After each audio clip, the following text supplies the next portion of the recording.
Hi guys, നമുക്കൊരു hair spa വീട്ടിലുണ്ടാക്കുന്ന ഒരു ഹെയർ സ്പാ നമുക്ക് നോക്കാം. ആദ്യം നമുക്ക് നമ്മുടെ വീട്ടിൽ തന്നെ ഉള്ള കറ്റാർവാഴയുടെ ജെല്ലാണ്.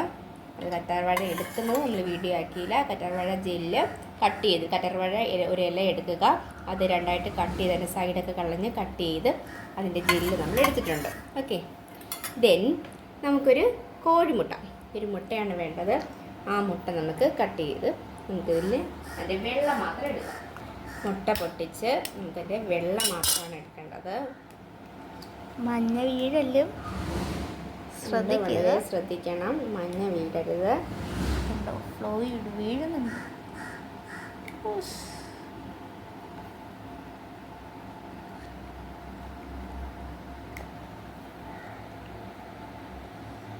അങ്ങനെ നമ്മൾ വെള്ള മാത്രം എടുത്തിട്ടുണ്ട്. അങ്ങനെ നമ്മൾ മുട്ടയുടെ വെള്ള മാത്രം എടുത്തു. ദെൻ നമുക്ക് ജസ്റ്റ് ഒന്ന് മിക്സ് ചെയ്താൽ മതി. നമ്മളിത് മിക്സി അരയ്ക്കും. അപ്പം നമുക്ക് ഡാൻഡ്രഫൊക്കെ ഉണ്ടെങ്കിൽ നമുക്കൊരു ചെറിയൊരു നാരങ്ങയുടെ പകുതി മാത്രം എടുത്താൽ മതി. അതും കൂടെ എന്ത് ചെയ്യുക, ഇതിലോട്ട് മിക്സ് ചെയ്യുക.